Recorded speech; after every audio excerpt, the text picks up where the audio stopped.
property investment tips for beginners. Today's video, I really just want to explore a couple of scenarios before I, end the video on the one important thing that I truly believe that you need to know. When you get into a new subject like property investment, you ask yourself as a beginner, what is it that I need to know? How could I mitigate any risks? How could I avoid failing in this particular new subject, right? And that's really what we're going to be unpacking throughout this particular video. What should I be careful of? However, you need to first understand where you are before you start having this feeling of, oh, I must be careful. Welcome to my channel. My name is Genevieve Stafford-Jack. As a beginner, I remember starting off by reading a simple book. It was called Rich Dad, Poor Dad. I know many of you will know this book, right? And some of you could have started off by listening to a podcast. Some of you may have started off by reading a book by Jason Lee, especially those of us that are viewing this particular video here in South Africa. Some of us could have started off by going through to a free seminar. But wherever your beginning is, I want to share with you, over time I have learned at the stage of where I am, there's always things to be careful of, and there's always things to keep in mind. However, ultimately, one of the biggest things I've learned is in calculations. You see, the calculations help me ask a lot of questions. So if you are a beginner in property investment, I'm wanting to say to you, understand the calculations that are involved in property investing. I'll put up a video up here and it will take you through to a detailed training that is right here on YouTube that will actually go through from when you buy, what is your purchase price? What is the deposit that you need to have? Holding costs. What are your holding costs? And that's in terms of your transfer fees and your bond fees. What is your selling cost? What are the money that you're going to make if you flip this opportunity? Or what is the money that you're going to make when you hold this opportunity? Because of all the questions that come from just running the numbers, I truly believe as a beginner, these are the things that you need to keep in mind. However, you may have started out your journey and you're thinking, you know what, Jen, I've been for training, but I didn't go for coaching. Because I started out in my property investment journey and I got stuck. I simply got stuck because I don't know how to scale, or I got stuck because of whichever particular reason. So to me, what will you be able to say? I will then ask you, what are the things that you have learned so far that you have failed epically on and thought, I will never do that again? Those are the things I believe you need to be careful of.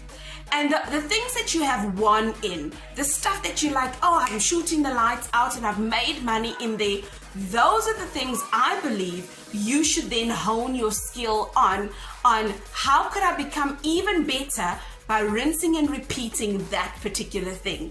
In fact, the cherry on top, something that was actually quite interesting today, I was chatting to an investor, quite an established investor that has got a portfolio that brings in over R1 million per month.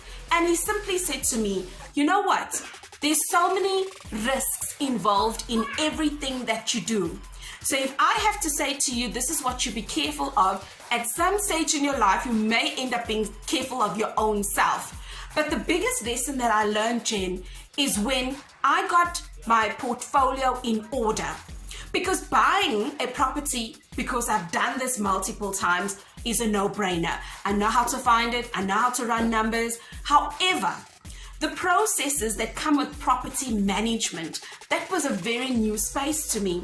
And so he said to me, until I got my processes in order, I did not realize how much profit that there was in the portfolio that I have. So I want you to note today is that the biggest risk is not having processes.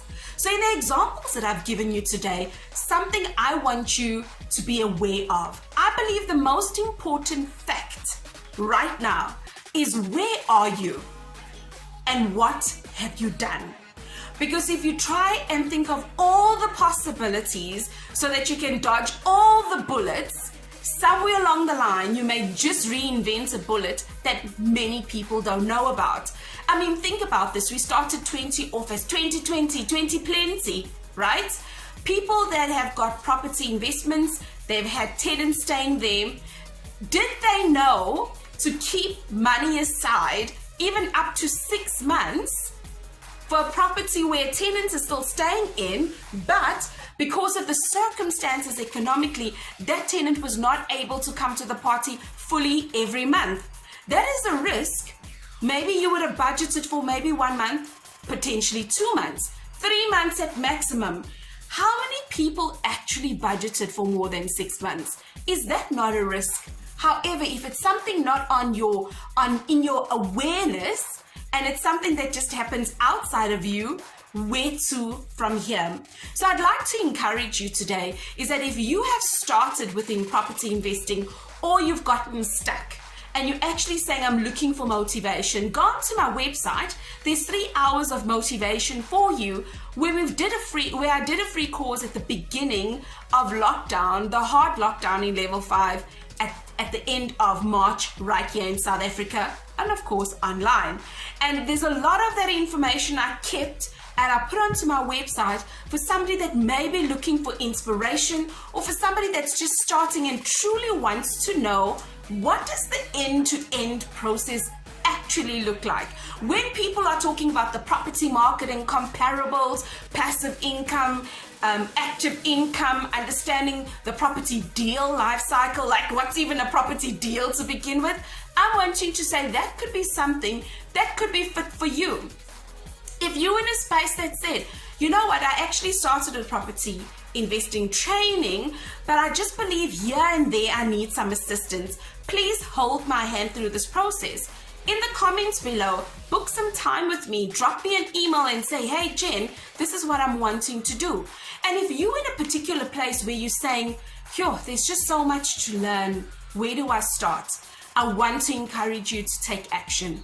Take action because you know where you are. And if you are afraid of moving, even that decision of sitting, thinking, contemplating is a sign of indecision, and you'll go nowhere slowly. But my personal one, for those of you that have actually stayed until this part of the video, my personal favorite is running numbers. Running numbers was the crux for me. Running numbers was at one stage in my life, if you had to ask me what is the biggest risk, right? I run if I don't know XYZ. I would say your biggest risk at a stage in my life was running numbers, because I got stuck there. My head, it felt like nothing was going in. It felt like I was hitting my head against the wall, right? Until I had to overcome. And then I learned the power in finding my opportunity, running the numbers, and knowing when I close this deal, what is it going to look like in my life? And if that is something that you feel like, hey, actually I may be in that same situation, up here I've created a video for you where you can run the numbers and actually learn from this particular video that we did right here on YouTube, and then you'll be able to find out so much more about running numbers. So if you're anything like me and you want to understand running numbers, can I see you right here over in this video?